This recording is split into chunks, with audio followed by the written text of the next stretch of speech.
6, 5, 4, 3, 2, 1, and we should be live. What's up, guys? Snows here. It's another Boot Sequence Live, and today we got a pretty cool guest. Mike, can you say hi? Mike? Hey, it's Mike from Hardware Canucks. Hold on, Mike. There's a Hold little on, bit of a Mike. delay in the signal here, but it's good to be on the show, and I can't wait to talk to Snows. Yeah, and that was Mike's voice. Now, how about you guys see Mike? Give me a second. Here you go, Mike. Whoops. You can say hello to the audience. Hello, everybody. So, Technical difficulties, I guess. yeah, well, not really. I did that on purpose. Anyway, so Mike is joining us today for the Boot Sequence Live. So, what do you guys think? Do you guys like that idea in chat? Oh, is my Well, I've chat? hardly been on camera with Hardware Canucks all that much. There was a couple times at some shows and with Eber, but not much of the on-cam time. That's for Dimitri and Eber, and I think at least Dimitri's in the chat right now. Oh yeah, Dimitri. He's using his personal account. What do you got to say about that, Mike? I'm totally okay with that. Okay, okay. Hey, there you So I go. think if this goes well, we're gonna make this like a normal occurrence because I need to get a little bit more on screen time, and I always have a lot to talk about. So this might go a little bit more than an hour. Yeah, this guy is a fountain of information. I don't know if that's the saying, but that's 15 years in the industry and never on cam. yeah. Well, I mean, you started getting on cam, right? Yeah, In yeah. the last year But it's and a been a little half. while. Yeah. It's been pretty cool seeing you there. I'm going to join on the next one if you'll have me. Yeah, of course. We'd be glad to have you, Dimitri. So y'all know the Boot Sequence Live, and usually there's an intro scene that comes with it. So I'm gonna go ahead and roll that intro. But before that, I'm Snows from Boot Sequence. Mike, go ahead. Mike from Hardware Canucks. Yeah, and this is your Boot Sequence Live.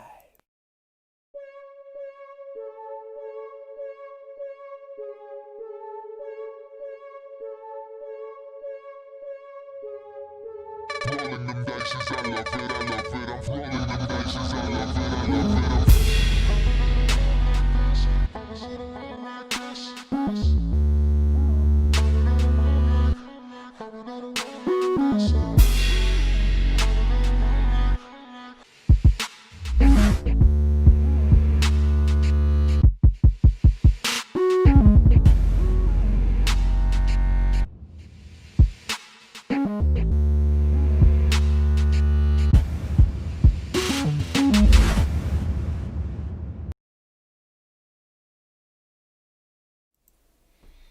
All right, so today we got a few nuggets for you. We're going to talk about news, talk about some pretty cool updates, right, Mike?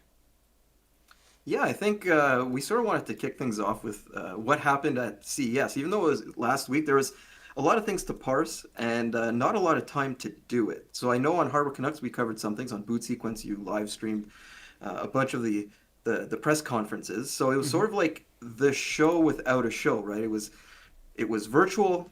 Nobody was there, and so I wanted to know how you think it went, Snows, because usually me, Dimitri Eber, we've been going to shows. You've been sort of dealing with them here in Montreal. So how has that been right now, seeing what is now a virtual show versus something that is usually in person? You can actually see the reporters there. Well, I got to say I hate it because that would have been the first CES I would have went to. And I know with unfortunately, us too. yeah, and unfortunately I got stuck doing work at home. So yeah, so I would have loved to have gone and looking at the past years, every time the content came out from you guys, from whoever else in the tech sort of reviewing, and basically all of the tech YouTubers going to CES. This year was pretty disappointing. There wasn't much. There was a lot of 3D renders, but I do have to admit that some pretty cool videos, like more in-depth looks at certain products, have come out of this CES. One specific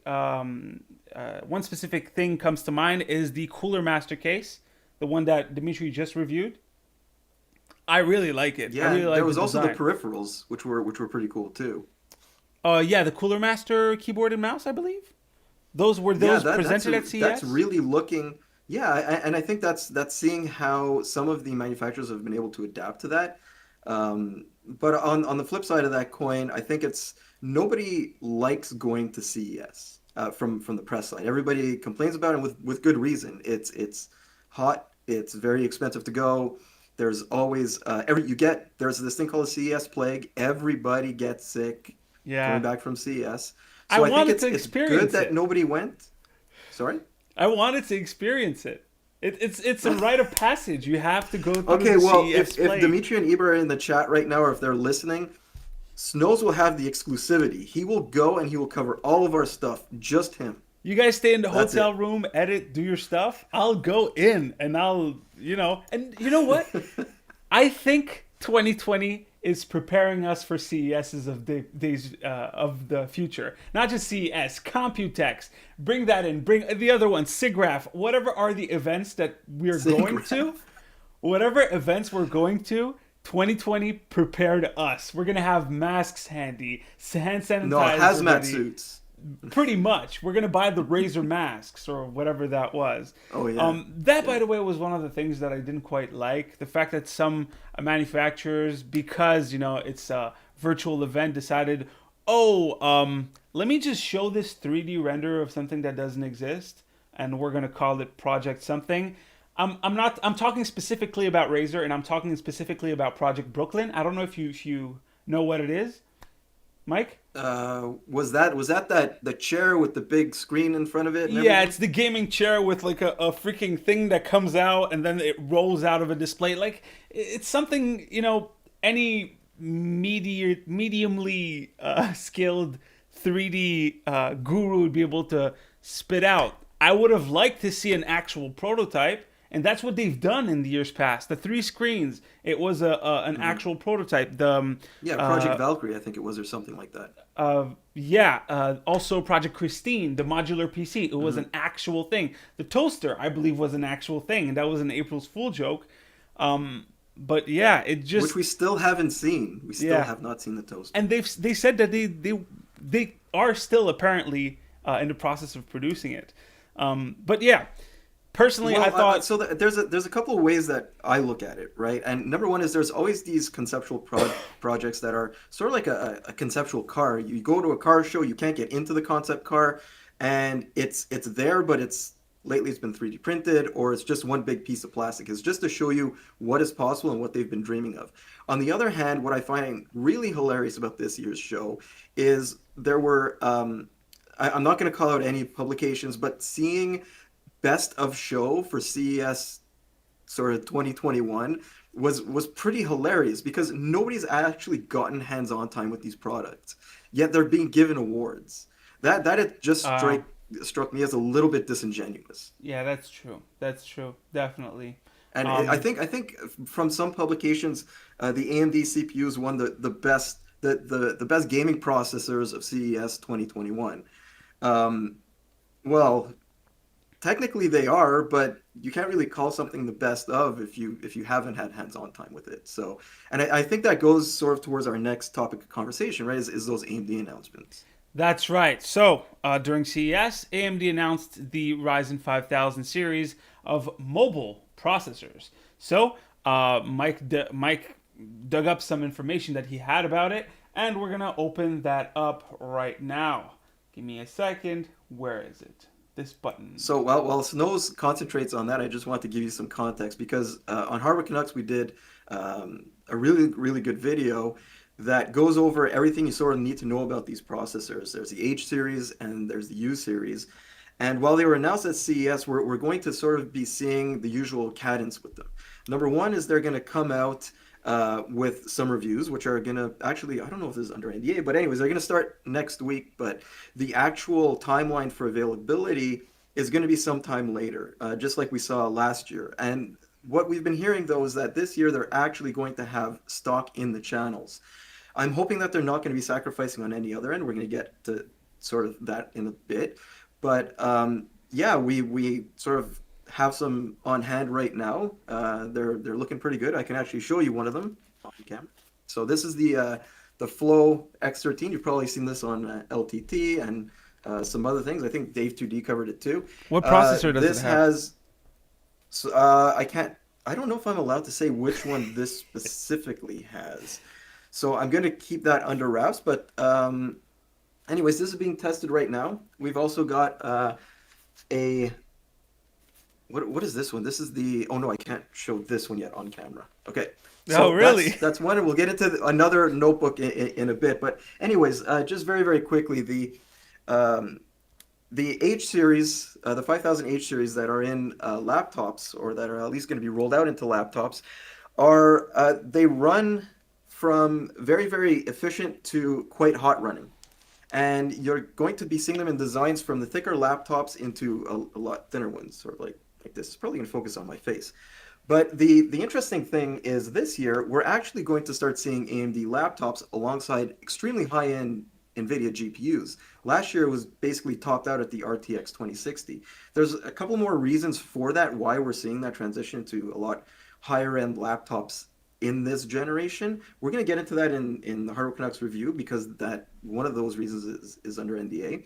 But it's actually a really good success story for AMD and their CPUs, because they've now proven that people want them, and now as people want them, manufacturers produce to need and produce to want. So you're going to see more of them rolling out. Well, maybe you can't either confirm nor deny, but to the rumors that we've seen online so far, well, I mean, it's not really rumors. I'm pretty sure it's well known that before, for the Ryzen 4000 series, the issue was that it could only, I think it only had like 8 lanes of PCIe 3.0, and Hmm. any 2070s or 2080s required 16 lanes in terms of laptop connectivity. And since AMD didn't support that, it topped out at 2060. Well, that could be. Nobody's going to confirm or deny that to any member of the press. Okay. On the flip side of that coin, more bandwidth is, of course, better. But another thing that's really good for laptops, because laptops, they don't really focus that much on performance. The first thing that they really focus on in a lot of cases, especially nowadays that when everything's going to thin and light, is surface temperatures. So surface temperatures and silence really need to Mm, take precedent over balls to the wall performance. that's true. And unfortunately, AMD was still, I guess you could say, optimizing their algorithms when it came to power saving on mobile chips on the 4000 series. Okay. It was still really, really good, don't get me wrong. But now the 5000 series is bringing that all home, so you're actually able to get still those high level processors while reducing those key touch points, battery life, surface temperatures, interior temperatures that the notebook manufacturers are looking for. All right. Okay. So, So I well, think the biggest thing that I wanted to call out with the U series is probably something that you're going to talk about right now too. is it the fact that it's a mishmash of Zen 2 and Zen 3 processors? Exactly. I don't mind it personally. I made a big Okay. deal out of it in the past. I was like, this is confusing and everything. But at the same time, if I can get an 8-core CPU for cheaper, basically last year's model, the Zen 2 Ryzen 7 5700U, which is, I don't even know if there's a difference between the 5700U and the 4800U. Is the difference in the Well, clock from a speed? performance standpoint, there will be, Yeah, but right? Because you're going from 12 megs to 20 megs of cache. All the Zen 3 optimizations are there. Um, with the Zen 2 but I core? sorry, I'm saying that on the 5800U versus the 5700U. Oh no, I was talking 5700U versus 4800U. So last year's Oh, model, which has been repurposed for this year. yeah.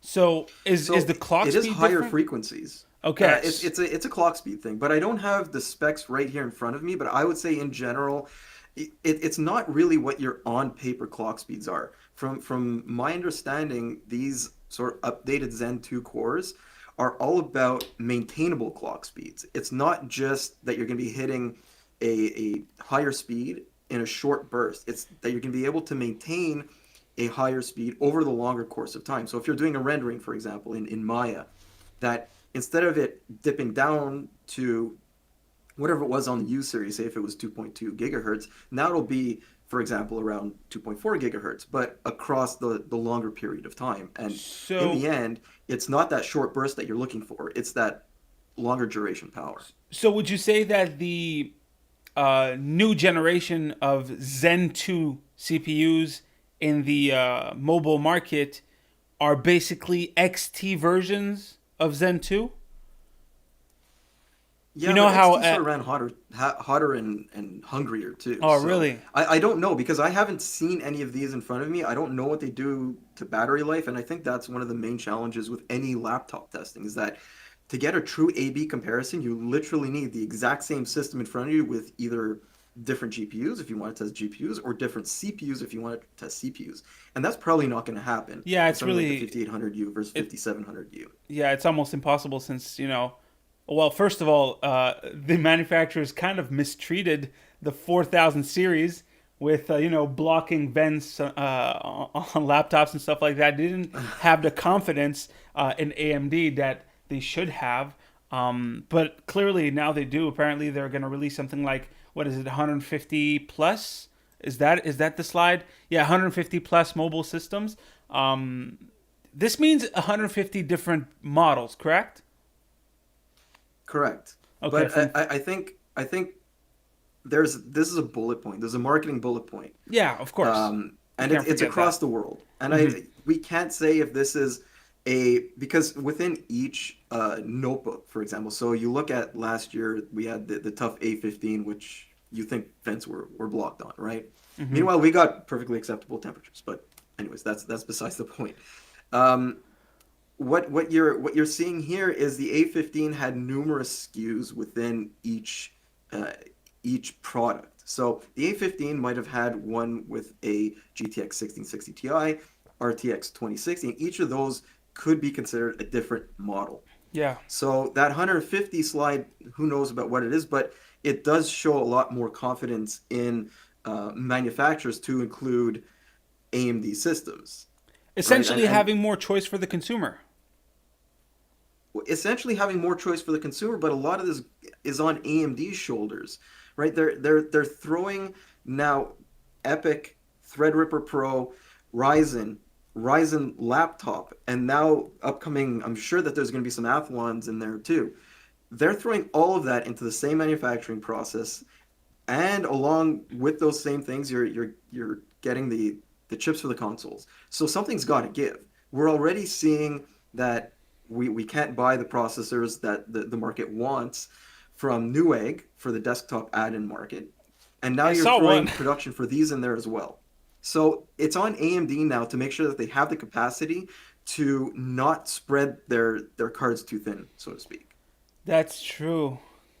I mean, Because you now, can, one of the worst things for any company that you could ever have is to not be able to satisfy demand. they're literally And if bottlenecked.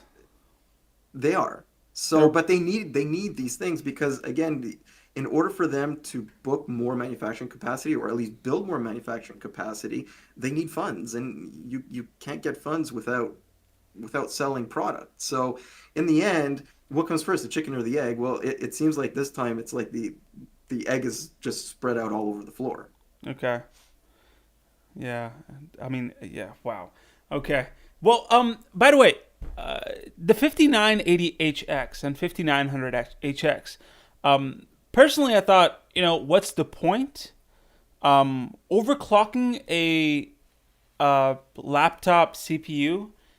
I know that it's been possible in the past on certain Intel processors, correct? Yeah, on actually most Intel processors, you could do it at least in the high end i7 and i9 families. Um, is it worth anything? Is the laptop really? Because you're obviously sacrificing battery life, which is understandable. But when you're on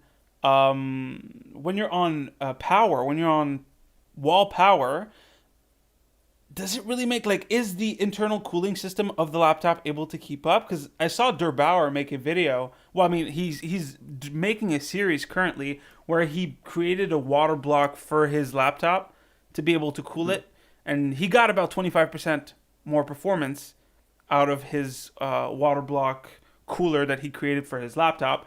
Um, but I mean, that's tens of it probably cost him about $10,000, or it would have if he wasn't getting the 3D printing, the metal 3D printing for free. It probably would have cost him around $10,000 to make that happen. But like, if you just have the laptop with its original cooling system, can you actually get appreciable gains from an overclockable CPU in a laptop? It really depends how good the cooling system is. It goes back to your point. But then you can end up with a thick mess, like a But really thick laptop. But it really depends though, because I think it also pushes innovation in the laptop cooling market. So we've seen laptop cooling go from really hodgepodge affairs. Now we have we have vapor chamber coolers. We have really high end fan designs. We've got all these cool things because people want more performance, or at least the option to have more performance. So usually when somebody says to me, okay, look, why do we do something? I guess I say, why not? If there's the capacity to do it within the laptop and they're okay. The bigger thing is they're okay warranting that laptop, because in the end, it's not like a desktop system where you can just warranty the CPU. They've got to cover the whole thing. If they're confident enough in that, I say let them do it. So Mike, somebody in the Yes. comment, I'm sorry, I'm not very well versed in laptops, but somebody in the comments said Uh-oh. that you could always overclock the HK line of CPUs from Intel. Is that correct? It depends if that option was made available in the manufacturer's either BIOS or their included software. Do you Because in think the end, Intel's Extreme Utility could bypass that on a laptop? Extreme Tuning Utility? it really it to me it really depends, because we've had touch and go success with using XTU on laptops. In some cases, it's absolutely no problem. In other cases, you can't. I think one of the bigger things that we like about the Intel laptops is their ability to undervolt. AMD has the same thing, and they have got the same thing coming for these. But that was one of the biggest utilities that I think it was underutilized, and I'll even admit on our end, it was a little bit underreported by us, because you can get some phenomenal gains by just tweaking a couple things and undervolting. Okay, so the I'm reason more why I excited brought with this what up, this brings to AMD. no, but the reason why I brought this up is because the laptop that you lent me has an Okay, HK yeah. processor. So maybe I It try. does, Maybe I but try it does to. not support overclocking. Ah, okay. So it's for sure locked by, in that case, Lenovo. Correct. Okay. It's not really that it's locked, is they just haven't exposed those options uh, in that specific laptop's UI. All right. Well, yeah. As you can see, Brad Haynes here saying that Intel's Extreme Utility bypasses nothing. Thanks, David, for saying the awesome live stream. That's great. Laptops. Okay. But that's absolutely true though. It bypasses nothing because it's on the shoulders of the laptop manufacturer to expose those options. It's like having it's like having a control room, but the door is locked. It looks like you can flip all the switches, but if you can't get through that door, you can load up anything you want, and it's not going to do a damn thing. Yeah, I know what you mean. Also, as in the live chat, we have Migoet saying Razer does need AMD products. Is a matter of time. Razer, honestly, wow. it's probably not going to happen. At least not until next year, in my opinion. I don't have any kind of insider information, but I would say I don't think it's this might be controversial to say, but I don't think right now it's worth for Razer to switch. Because like I'll explain it to you, and there's a reason for that. Is because Razer is not a huge laptop company, and people they might not understand that point. But the thing is that when you have a tried, tested, and true platform that is a socketable solution from one Intel processor to another, right away you're cutting down on development costs, and you're actually able to sort of like step back and optimize for a specific CPU design. That is great. That means that everything from your cooling system to in some cases, your motherboard, with the exception of maybe some I/O, can be brought forward from one generation to another. And for the smaller guys, that is a huge deal. On the flip side of that coin, what we're going to talk about a little bit later in the live stream, which is the Tiger Lake H processors, that might be the situation that opens the door for these manufacturers to go towards AMD, because right away, right now with Tiger Lake H, that socketable solution, that unified platform that has gone through all of the almost insanity bridge, is changing. So that's where things might change quite a bit. Okay. I hope I that see. made sense. There's also all the other things like Razer's, I forgot what it's called, but the Intel incentive program, all these kinds of things that help a company stay in line with stay in line. Sorry, keep their pockets lined is what I'm trying to say. Anyways, I think, yeah. Well, look, I think I can say something about that too. I mean, it would probably like go for a whole other live stream, but people shouldn't think for a second that AMD doesn't have very similar programs. Oh, I yeah, can't of say that course. it's to that public extent or anything like that. But I mean, look, on the AMD side, you have sponsored by AMD games, just like they're sponsored by Nvidia games, for example. There's a reason why both companies spend a lot of money on DevRel, which is developer relations, making sure you build that rapport with the developers. So there's always incentives to choose a certain platform. It's just at some point in time, and Razer's an amazing example for a lot of us, is when there's a commonality in the platforms, there's less development costs, and you're able to build a brand. okay.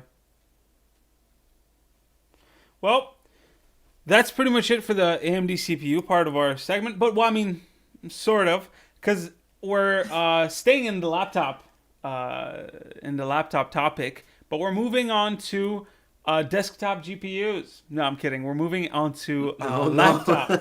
laptop GPUs.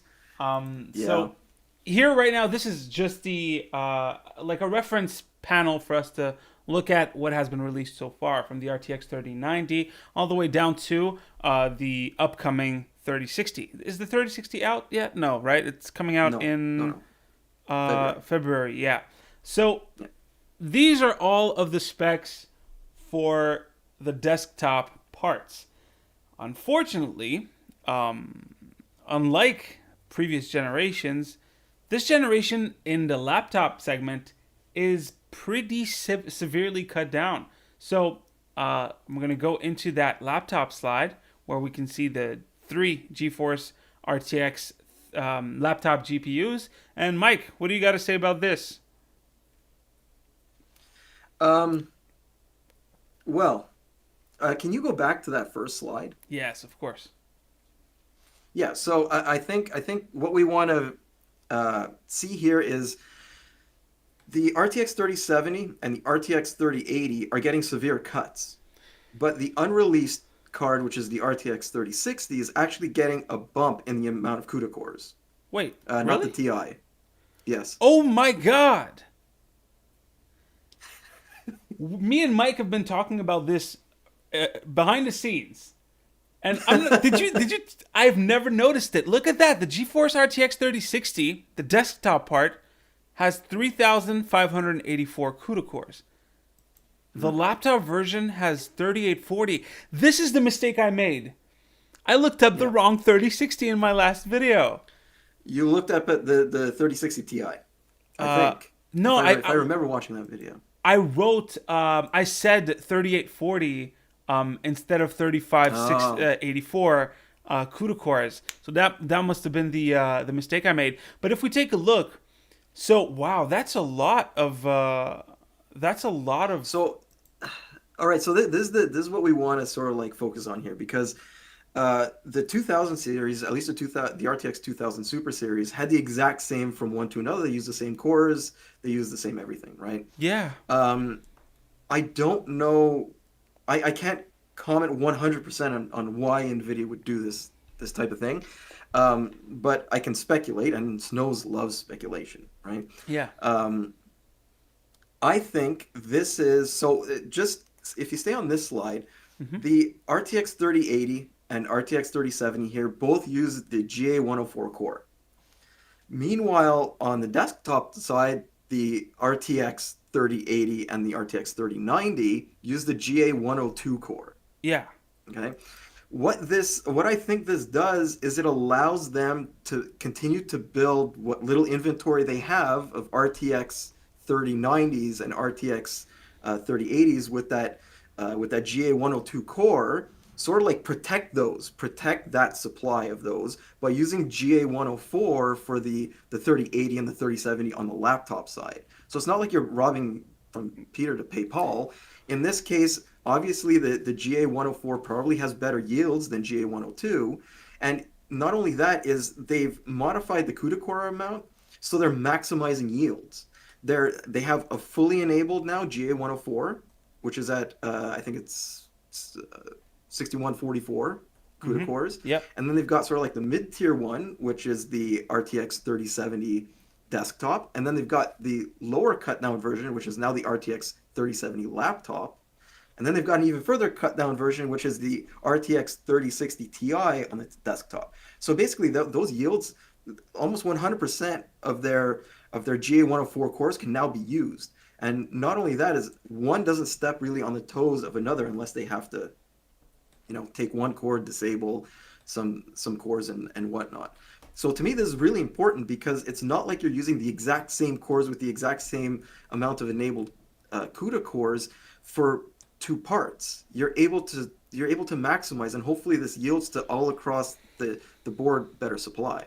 And by the way, when you say yields in that case, are we really talking about wafer yields? Yeah. Because So what you want to do is you want to maximize the amount of GPUs coming off the wafer. Some are going to work, some are going to work half, some are going to work with an X amount of cores enabled with stability. and So just as a now reference, they're able. sorry, yeah, just Sorry, as a go ahead. reference for the viewers at home, Yeah. when some of you guys probably already know, you have a wafer, they cut it up, and in that wafer there are the GPUs, the actual dies. Some of them work, some of them don't. That doesn't really matter. But if we just look at the die sizes, so the way they cut that specific wafer, GA104, so what they're using in laptops to make the 3080 and 3070, versus GA102, which is what they're using for the 3080, 3090 too, right? Yes. And 3072? No. No, okay. 3070 is GA104. Okay, so 3080 and 3090s, these are 40% bigger on desktop. So essentially, Well, okay, so think about yields as if you're baking a cake, right? exactly. Think about a wafer when it comes off the manufacturing line like a round cake. But imagine the corners of that cake or some parts of the cake are burnt and you don't want to use them, right? So you Well, I sort mean, of like no cut one around wants a smaller those piece areas than of the everybody cake. else. Right? Exactly. So in this case, you want to maximize the amount of cake that you're going to eat. So you just cut out sort of smaller parts and then cut out larger parts and making sure that the areas that you can't eat or can't use are sort of like set aside. And that's basically what they're doing here is they're making sure that they cut out what can't be used and they use what can be used. And that's basically what yield refers to. It's yield of everything, what you can use versus what you can't use. Yeah, but as is, if you have more, like if you cut this cake in tiny, tiny little pieces, and you have more and more tiny pieces of cake, technically at the end, more of them will survive in terms of unit numbers, not in terms of surface area. I wish I had a dry erase board here. Yeah, it But would anyways, have been so much easier. You know what we can do? We can put in a little asterisk on this where you could say, when Mike gets a dry erase board, I'll do it right here. Yeah, you know what? We'll take care of that on the next stream. But yeah, that's super interesting. It looks like if you want a 3080, and by the way, the 3080 on laptop GPUs, because there's no more Max Q naming scheme or Max P, whatever. Right now, it's just Oh boy. GeForce RTX 3080 laptop GPU. That's what NVIDIA said. I believe they confirmed that very recently that this is what they're going to be called. There's nothing ambiguous about that. It's just laptop GPU. The 3080 comes in a studio version, right? That's the 16 gigabytes variant. They're Correct. all. Is there a reason why they're But that hasn't technically been confirmed yet. okay? Is there a reason No, why at least not that I they? know of. I mean, I've been setting up the office for the last little while, so maybe I missed that one. Is there a reason why they completely cut off the GDDR6X off of all the mobile chips? Well, you can't forget that it also has to do with the memory controller, right? Because this GA104, not GA102. Oh, that's true. The 3070 doesn't support 6X. Well, I don't know. It might support. Oh I yeah, mean, I'm I not. mean, we don't. There are none But that are available right now. technically right now, the 6X is reserved for high-end SKUs, and we can't also forget that GDDR6X does, in a lot of cases, produce more heat and consume more power than just regular G6. So consume more power. Remember what we said before: consume more power, and produce more heat are the two things you don't want in a laptop. Hmm. And So I think that that also says a lot that you said something just before about what happens with Max-Q now, and that to me is a little bit of it's an odd situation because we've started receiving a bunch of information from laptop manufacturers now that they're no longer going to be talking about Max-Q like it's a more efficient spec. Now Max-Q is almost like a catch-all phrase for a bunch of technologies on the laptop side, including DLSS. So Max-Q right now no longer points towards a lower power consumption SKU. So it's no longer that 80 to 90 watt power envelope.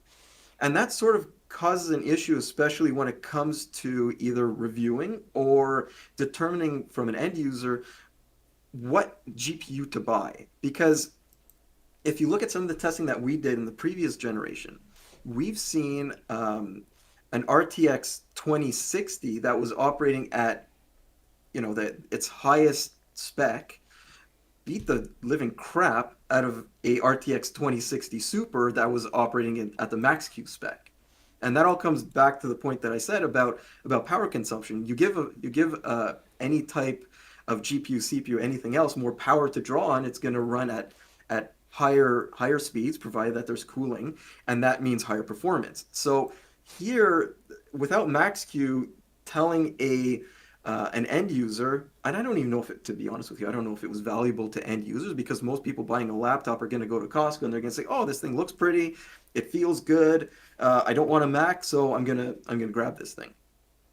But in the end, to people who did know, that Max-Q spec did say, "Okay, look, this is running at a little bit. It's sipping power. It's not going to guzzle it down, but at the same time, you're going to get a little bit less performance." Whereas now you get a situation like this where NVIDIA says during their presentation that the RTX 3060, I think you're showing that on screen right now, right? yep. That the RTX 3060 is faster than today's flagship, which is the RTX 2080 Super. But there's no additional information given. There's no context. Is it a Max-Q 2080 Super that they're referring to and a full wattage 3060? We don't know. But if you look at it, just drawing parallels, that yes, I'm going to receive this performance. There's performance expectations, right? When you get an RTX 3070 on the desktop, there's performance expectations. Hmm. Meanwhile, the gamut of performance on the laptop side, just saying that you have an RTX 3070, for example, can mean upwards of 35% between the low end 80 watt spec and the high end 125 watt spec. And that's significant. I mean, that's a whole other GPU. Yep. So in this case, I know that Eber is going to be coming out with a video. I think it's next week sometime. We're going to be looking at the RTX, an RTX 3070 laptop, and a lot of these discussion points and a lot of testing is going to be made just to show you what you can expect. But the loss of that Max-Q or that internal Max-P is quite significant, and I think it's been overlooked in a lot of cases because it did help guide people's decisions. It definitely did, and to me, it's just when you see the to me, it's going to be people who go in store to buy a performance laptop. Are they going to walk up to a laptop, look at its spec sheet, and see, well, I mean, maybe not walk up, but I mean, let's say go online or whatever. It doesn't really matter. When they look at that spec sheet, are they going to see 80 to 150 plus watts? No, no, absolutely not. Are they going to see 80 But to 90 watt? Or are they just not going to see that information at all? watch our reviews. I don't know what else to say because I think watching Jared's tech, watching hardware unboxed on the laptop side, you put a bunch of those things together, you get a more informed decision. And unfortunately, it's always buyer beware if you're not making an informed decision. It doesn't matter if it's a car that you're buying Nope. or French fries. You need it to make an informed decision. So I think this. Again, it's disappointing, but I don't know if Max Q ever resonated as anything with Joe Consumer. Um, but it's always nice to have more information there. That's On the true. flip side of that coin, there are some laptop manufacturers that have taken a couple of steps towards providing additional information about, for example, are you in dual channel or single channel for memory? Is it NVMe or SATA SSD? There's more of that transparency, but it shouldn't necessarily be on them to provide baseline specs uh, for a standard that NVIDIA put out. Well, I mean, I'd say yes in a way. Because when I think You about, are right because they are determining it. well, I just mean when I go back to my days at Best Buy in sales, I would very much so look at the spec sheet and literally tell customers to purchase a specific TV, computer, or whatever based on those specs. The only way I could educate myself was to understand exactly what those specs meant. Like, for example, I'm trying to sell a TV and it has a native aspect ratio of 1,000, but it says that the dynamic contrast ratio is 1,000,000 to 1. And then there's a TV right next to it that has a 4,000 to 1 native contrast ratio, but it has a 10,000 to 1 this dynamic contrast ratio. That was back in like 2008, guys. So these were really bad numbers at the time. You couldn't tilt your head to the TV or it would just become a mess. But Hey, yeah, I'm still rocking one of those TVs from like 10 years ago, but and that I was still it's a love my plasma. The plasmas are forever. Well, I mean they Yeah. look good. They've been good Yeah. forever. But yeah, by understanding what it meant, I knew to tell the customer that a dynamic contrast ratio of 1,000,000 to 1 is just a marketing fluff. It's the native contrast ratio that matters. The difference between one pixel next to the other, not one end of the screen to the other. You know what I mean? Yeah. So yes, so things like But that. I think we agree that more transparency is always better, but more and more things are heading towards also marketing fluff on the retail side. I mean, I just went to Costco to do some groceries the other day, and while you can't buy a laptop, unfortunately, because we can only buy essential items these days due to I guess COVID restrictions. I Jesus can't say it right Christ. due to the cooties, right? Oh, yeah. Uh, but you look at all the things that are written on there, it's very rarely something that the consumer looks at, unfortunately. That's true. But I think again, it all has to do with if you're making and to anybody buying a $2,000, buying a $1,500 laptop, especially now, it's a life decision almost. So there needs to be a lot more education when it comes to making an informed purchase decision now. And I'm hoping a lot of these situations lead to that too. And I think that sort of leads us to the RTX 3060 as well for this sort of like informed decision. Yeah. Especially like right now, it's the lowest price GPU, and it claims to be as fast as a 2080, I believe, or is it a 2080 Super? I'm not sure.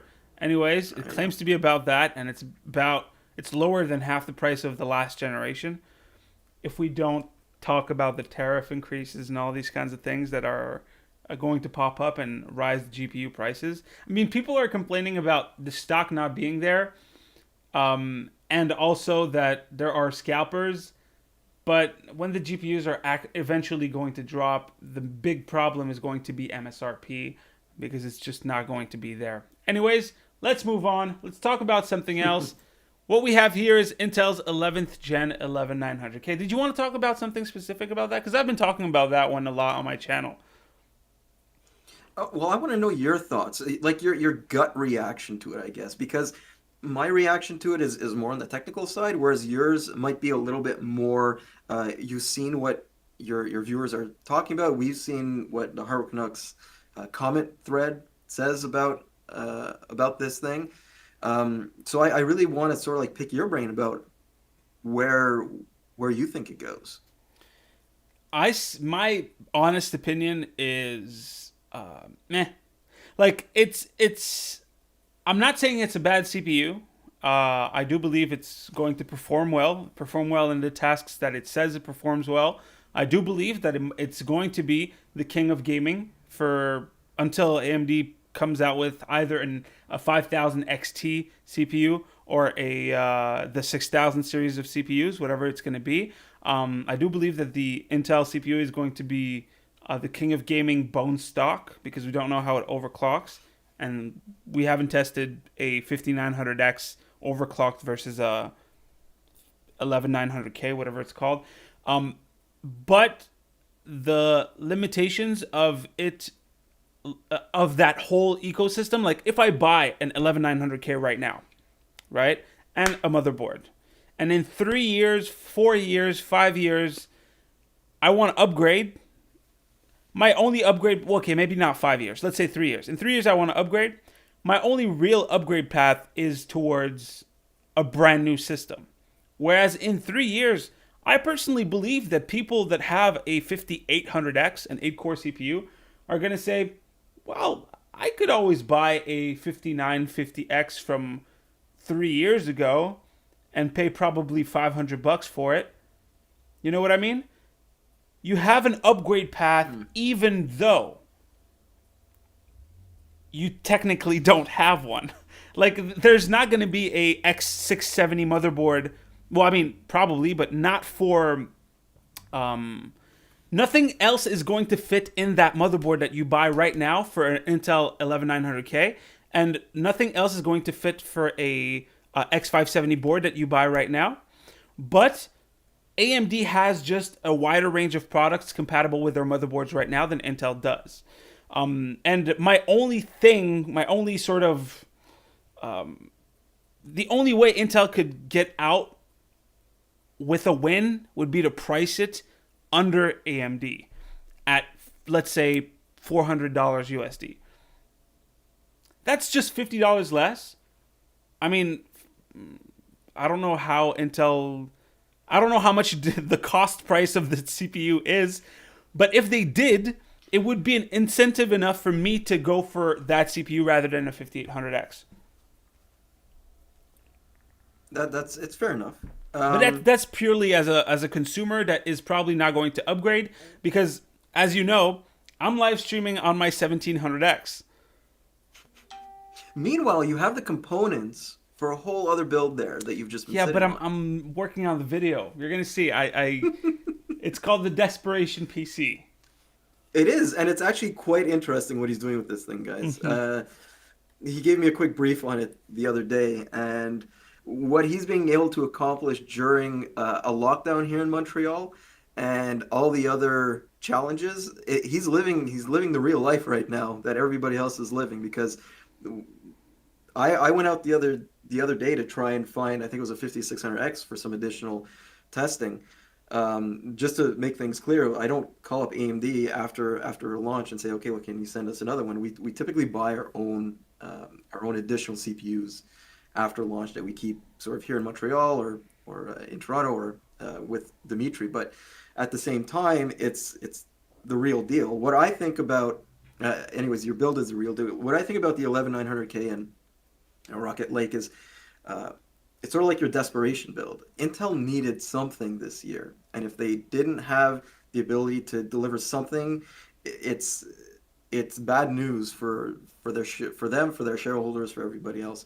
But at the same time, there's so many other developments happening sort of like outside. People don't realize this, but Intel actually has more engineers on staff than AMD has employees.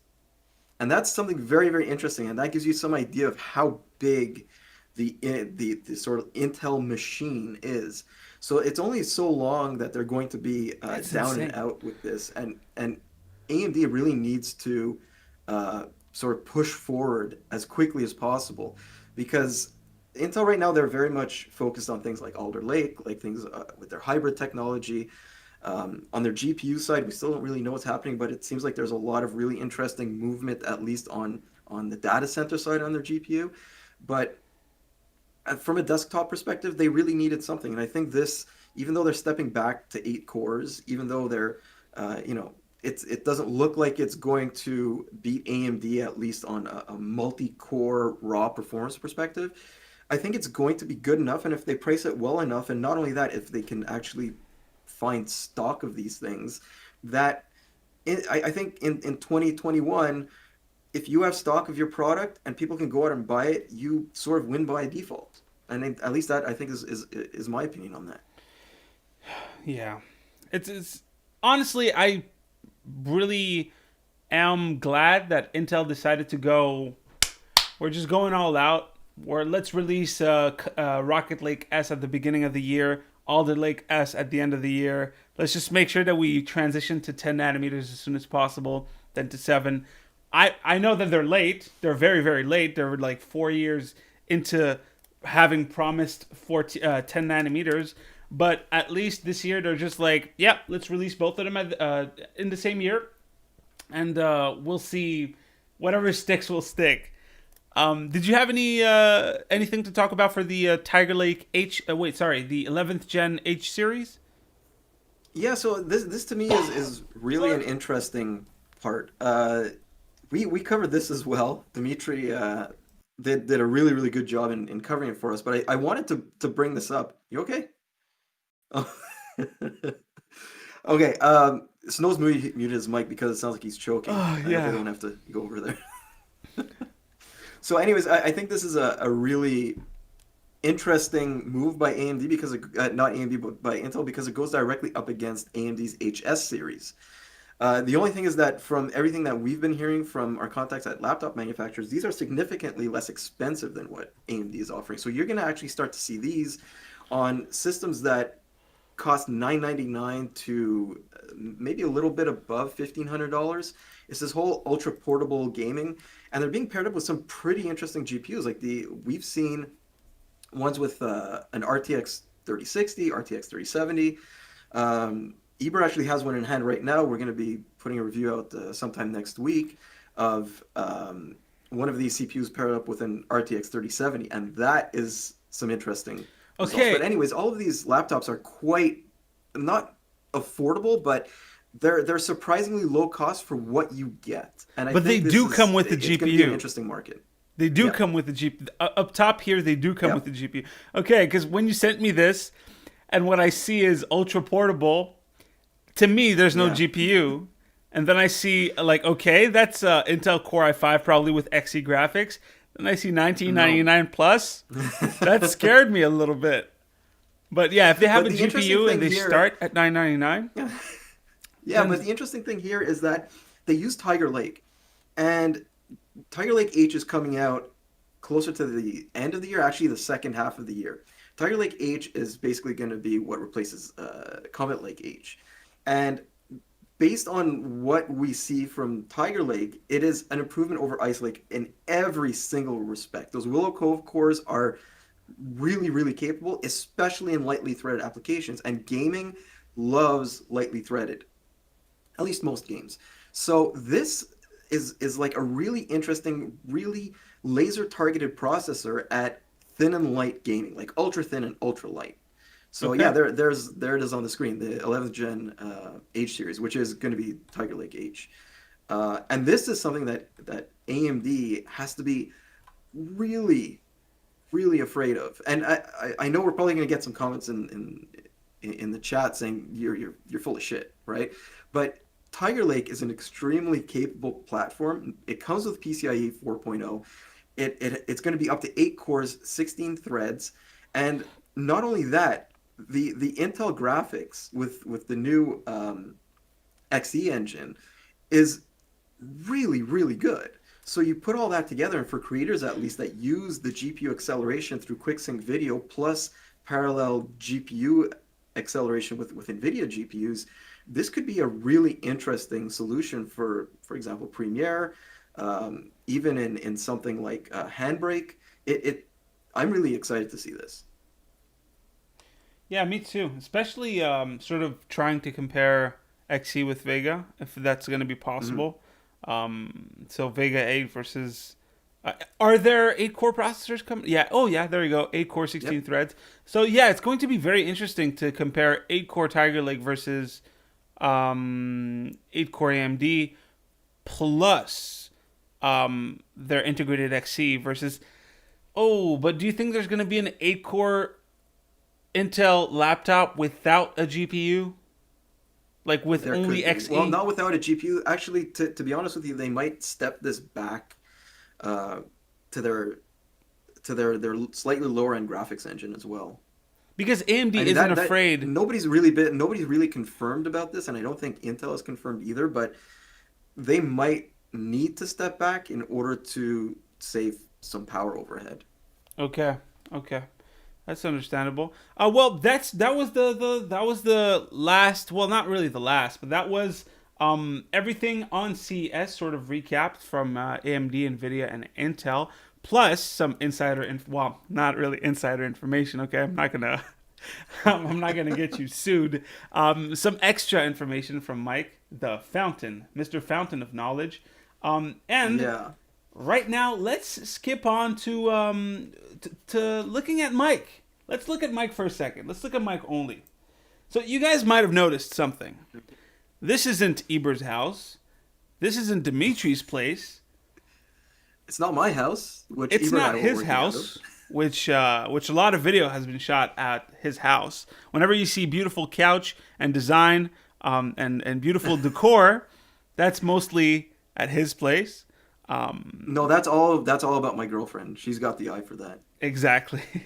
And but as you can see behind, she would probably not approve a PC on a stand like that with a TV hooked up to it. So where are you, Mike? So I'm actually in the new Hardware Canucks office, and because of COVID and lockdowns and everything else, we haven't finished the move, nor can we have more than one employee here at a time. So we have sort of, I guess, moved into a new office. I've been here. Snows has been here a few days. Zebra was here one day a little while ago, and we've been gradually setting it up. And the intent here is to have a real creative space for the whole team.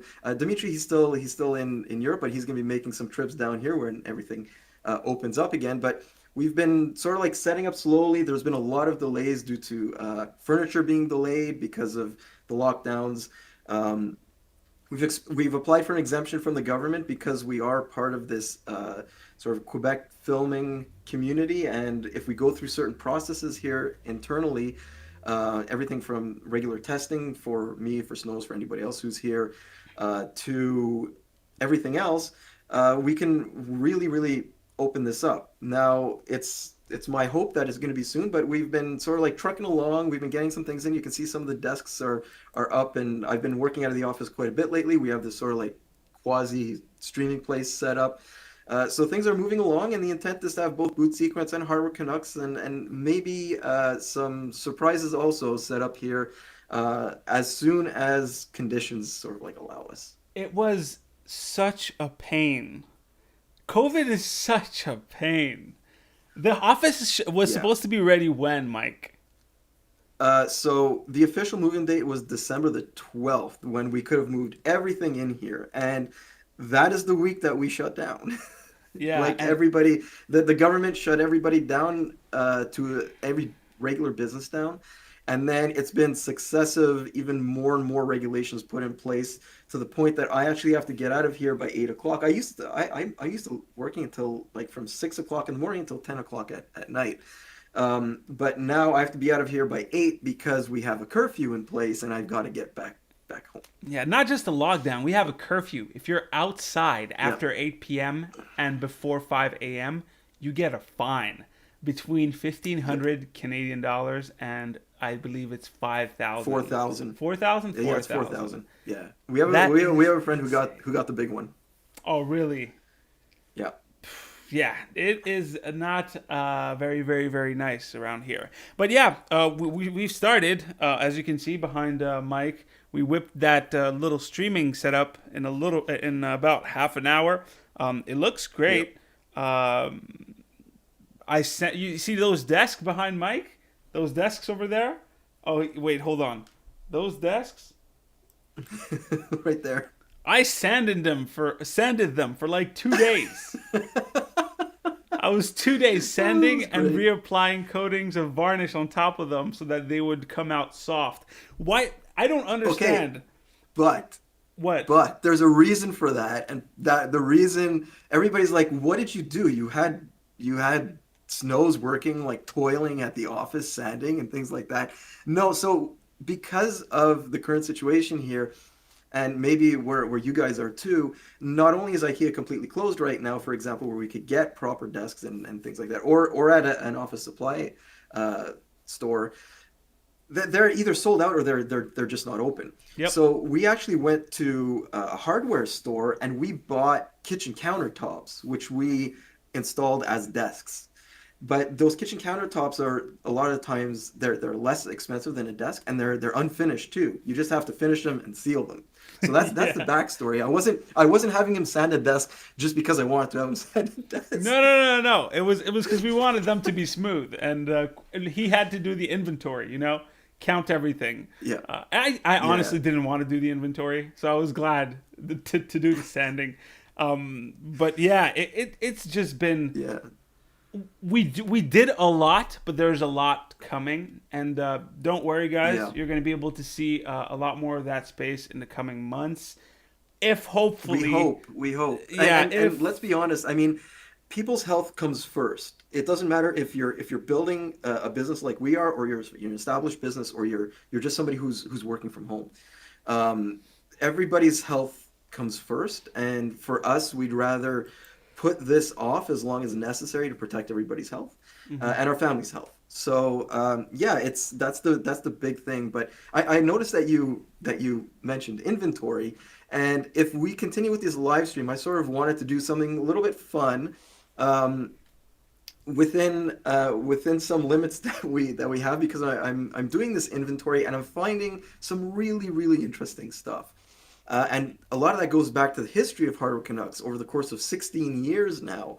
And every live stream, I want to bring like one or two cool things that I just open up a box and I'm like, holy shit, this is amazing. So this is today's little nugget. And I All hope it that focuses sanding. on it. This is a new in-box sealed first generation NVIDIA Shield. And I don't know if I would even part with this. This is like a historic item. It was the first Tegra processor. It didn't last for long, but right now the Shield ecosystem has evolved into this, and in a lot of ways, this is how NVIDIA built their game streaming technology, the back end of what we know as GeForce Now, as what is it? It is game streaming, right? Yep. And not only that, is I have one out of the box too. So just so you guys see what it actually looks like, it's a handheld console that was released pretty far back in the day, but I mean within my day. So it came like this. It looks a very lot like janked. an Xbox controller. It looks It's very not janky. janked. It's built like a tank. When you I come know, here but next time, you got to check this out. I'm talking about bezels. I'm mostly talking about bezels, and you Oh, guys are you going wanna to see see- what I'm talking about. You want to see bezel? I don't even know if you can see the actual screen on here. Does it turn on still? I don't even know if it has a charge. If this has a charge, props to NVIDIA. Press the NVIDIA button. No, it doesn't have a charge. But anyways, that's what it was. The world's smallest screen with the world's biggest controller. Anyways, it was fun seeing this thing. I mean, I have some good memories for this. Not only that, it weighs a ton. So, anyways, Yeah, that was the cool thing that I found this week. It was the starting of NVIDIA's push to online things. Yeah, that thing's going to disappear once I move into the office. What are you gonna do? Mod it? No, no, no. Don't worry. I'm gonna keep. I'm not gonna steal it. It's gonna be.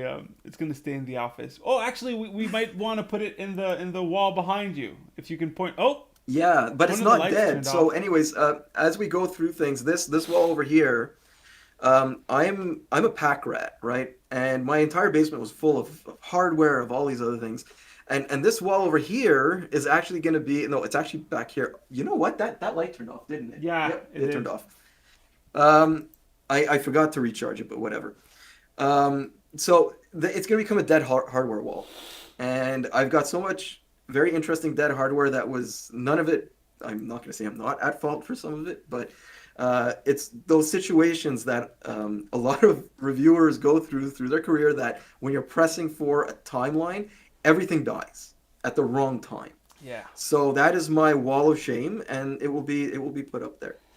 And But not this. This is not dead. I don't think. according to Mike, I haven't had that experience. The new office is very staticky. At least that's what Oh he my God. says. Um, Yeah. and he says that Yeah. he's been giving and receiving shocks everywhere. I told him it was because of his shirt, which he insists on wearing. This big hoodie, this big wool hoodie. Hey, this isn't a hoodie, and I'm still getting shocked. But Okay, anyways, fine. we're gonna have to install different floors. Simple as Yeah. that.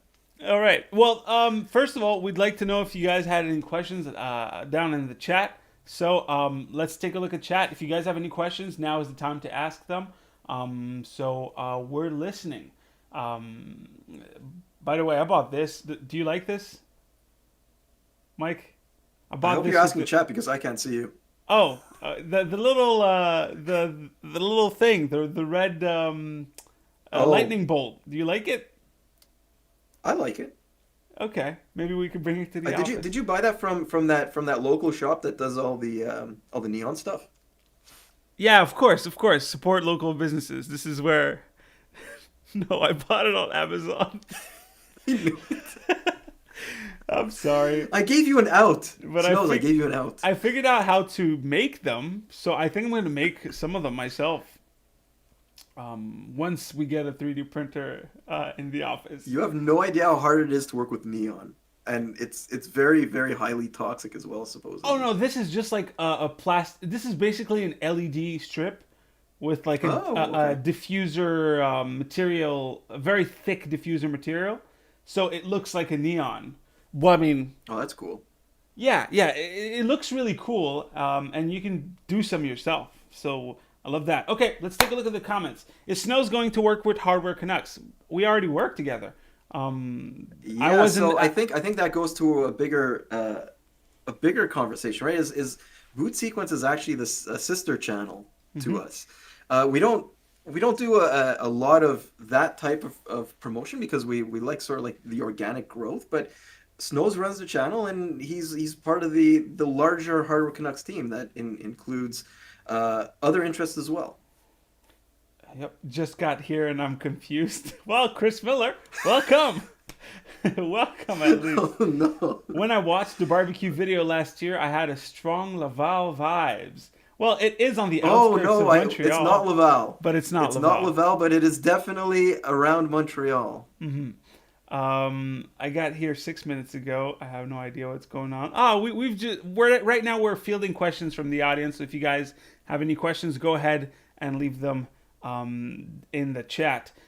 Snows, are you working at Hardware Canucks now? We just answered that question. I'm a little bit. He always has been part of the team. Yes. Will there be a tour of the office on the channel? Definitely, at some point. It's just going to take quite a while before we actually get to that point. Snows, are you? But I mean, already if read people that? want, I can start putting up YouTube stories or something as I sort of go through the stuff over here, because there's only so much we can do together under lockdown, and that amount of stuff is basically zero Yeah, that we can do essentially. together. Any word on when the 5950X will be back in stock? Ask TSMC when they'll have more capacity. Honestly, CPUs is not as bad as I thought in a way, because last time I was making a video and I stumbled upon 5800X stock, and I was like, wow, like it's in stock in Toronto. But you know, you have to check. Maybe I was lucky, but you really have to keep on checking day after day, hour after hour. It's really annoying, but that's what it is. Pretty Well, much the like, funny thing is that we were Dimitri was looking where he is in Bulgaria, hmm and literally all of the CPUs, all the AMD CPUs were in stock. I don't know if it just happened to be the day and the local distributors had them, but everything was in stock from the 5950X all the way down to the 5600X. I So only if you saw want the them, just import them from 5800X. Bulgaria, I guess. Oh yeah, of course. Just make sure to tweet at Dimitri so that okay, don't do that. Don't harass someone to get a CPU from It's another true. country. Will there be a tour of the office? I already read that. I want to know if you have top recommendation for GPUs, 3080, 3070, 6800 XT. Those are all those are all top recommendations, right?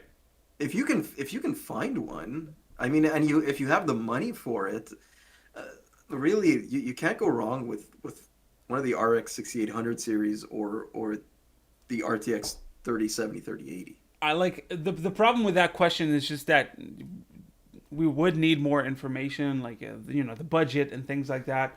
And right now, all the GPUs cost more than $329, and most of them cost 500 and up.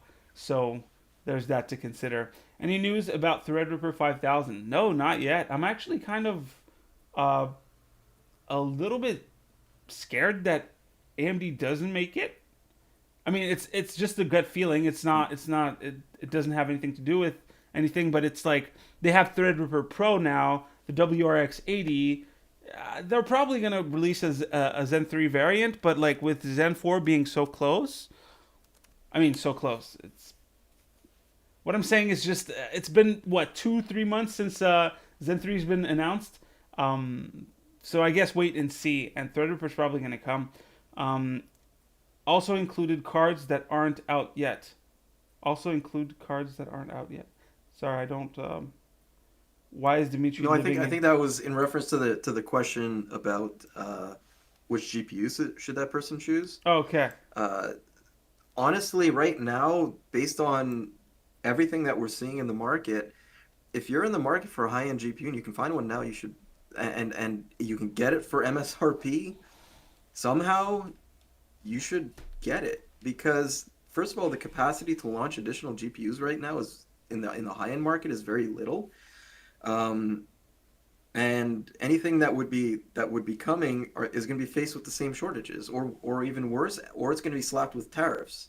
So anything that's not, I'm hoping that the situation resolves itself with the tariffs, but um, right now, if you can find something, you can afford it, and you want it, I don't know why you would wait.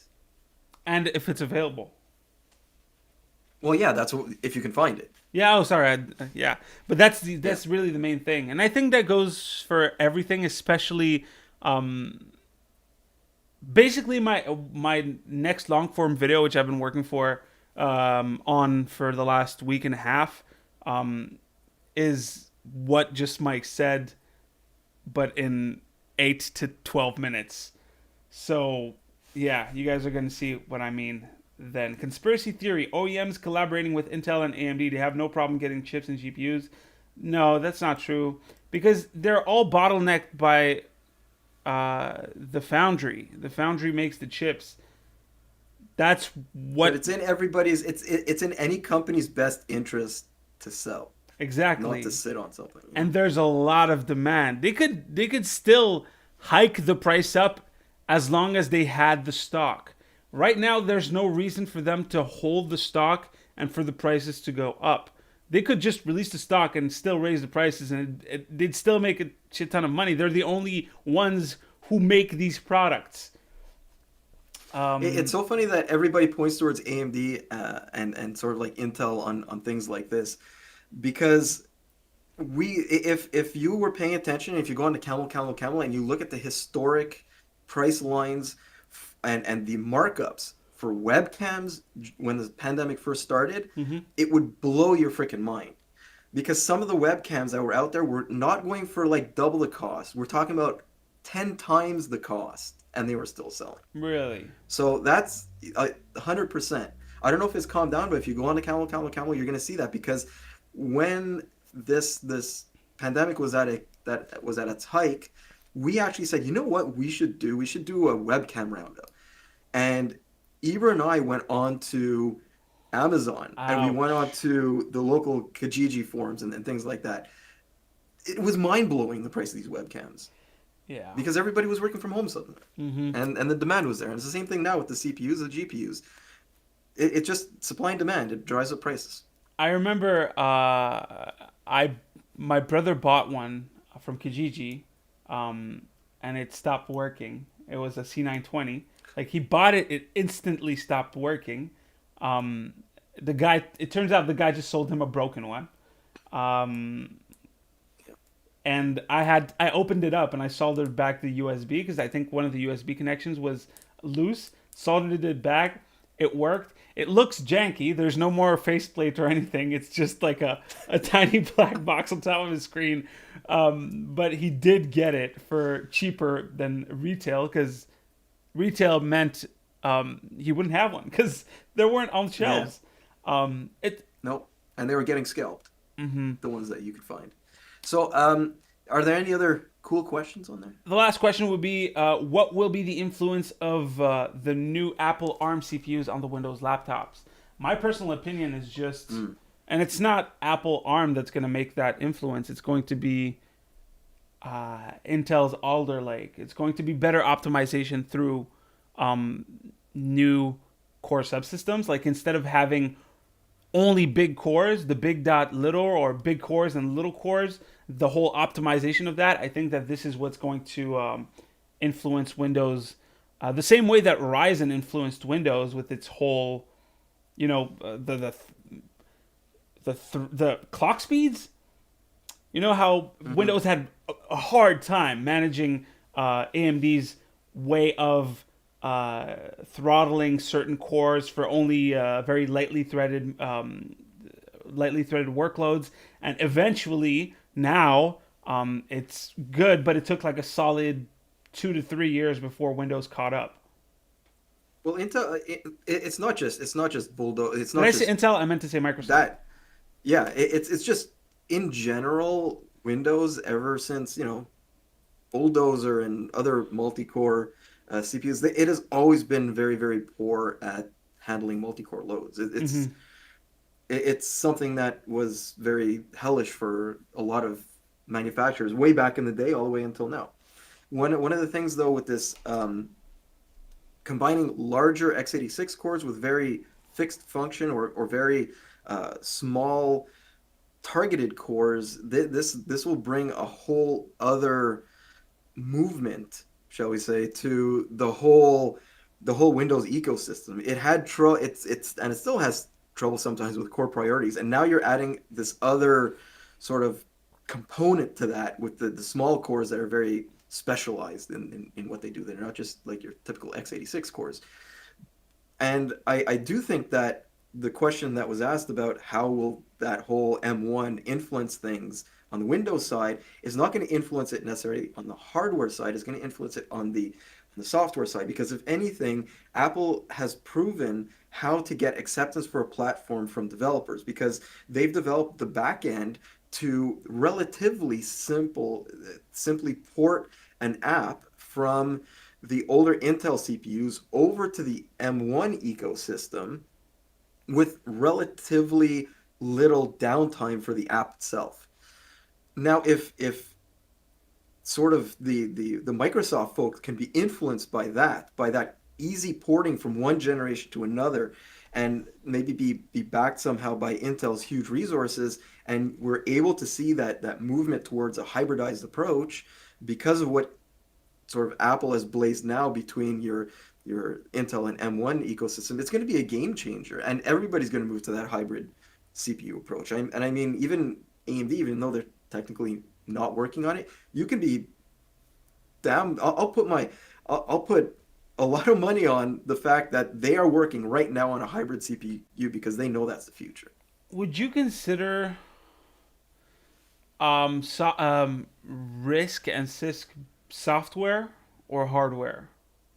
Because they are Oh, that's instructions, but they but are that's hard those coded. instruction sets are like now that's going into a whole other conversation though because you can also start talking about the Qualcomm and Nuvia deal, which brings sort of that ecosystem another step forward. So there's many elements of that. It's almost like I mean we're gonna get zero viewers if we start talking about risk No, and no, but I mean, all I wanted to these. say, you know what? Let's table that and let's talk about that on a live stream that has been titled for it because it is a pretty Yeah, heavy discussion. Personally, very I'd love to technical talk too. to you about it because I knew what Risk was. I knew what Risk 5 was. I knew what ARM was. I knew everything on the reduced instruction set side. Well, I mean, I say everything. I don't mean actually everything. I just mean I knew what it was and what it did. But I had no clue that Intel was using CISC. I didn't know Well, I what the mean, opposite of Risk was until not too long ago. And I started digging and I find it so interesting. So I would recommend you guys, if you want to have a fun read, just type in CISC, which is CISC versus Risk, and have yourself a little fun. Um, everybody's idea of fun. Obviously, your idea of fun is very different from other yes. people's. Well, I mean, have yourselves a little bit But of useless information but in your brain. it's very good and technical knowledge to have, and I think Hmm. it's a good basis to start building a general knowledge of, you know, of what an open standard instruction set is versus anything else that's out there. Yeah. But anyways, I if we're going to talk about that, we're definitely going to make sure that only the people interested in it will be able to see the video, which means that we'll title it properly so that people read it and be like, "What is that?" or "Oh, that seems interesting." But hey, we've been on live for about an hour and a half. I'd like to thank Mike for being here this week, and hopefully in the coming weeks.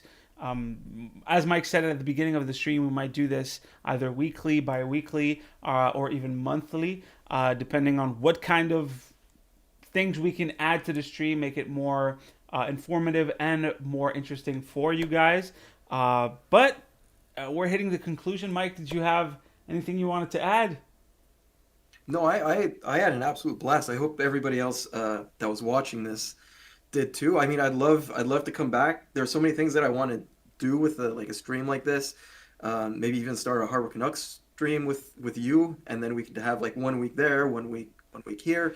It's just that there's so much stuff going on. Sometimes we can't get it all into a video, and I'm not that great on video either. So You've been I great. think You've been this great. is. You've been amazing on video today. You've been super helpful. You haven't been fidgeting. You haven't been saying ahs and e's I haven't like picked I my have. nose. Yeah. You haven't No, I, sworn I I think once, which I is know great. that's the. I was just gonna say that, right? I swear the most out of anybody on the team, and the fact that I didn't go down that route is I'll give myself a pat on the back. But anyways, I think for me it's really more to familiarize you guys with sort of me with how this team setup here in the office is sort of progressing, and I just have a lot of fun talking about tech and about the history of tech. So I'm hoping to bring a little bit of that into some of this. And if you guys like it, let us know. If you guys want to only see snows, that's okay too. I might take it personally, but it is what No, it is. they don't want to see my face. They prefer the nice background and the nice man in the front. So, guys, Okay. don't forget to leave a like on the live stream. It'd be greatly appreciated. Most of the time, people just watch the live stream and then they leave. So, leaving a like will help. Subscribe to the channel if you aren't already, although I'm pretty sure all of you are already. Besides that, that's pretty much it for the video. I already said leave a like if you liked it, a comment if you want to talk about today's stories. You can click right here to see the latest video right here to subscribe to the channel. Stay frosty, my dudes, and I'll see you on the next one. Take care. All right, Bye-bye. bye guys.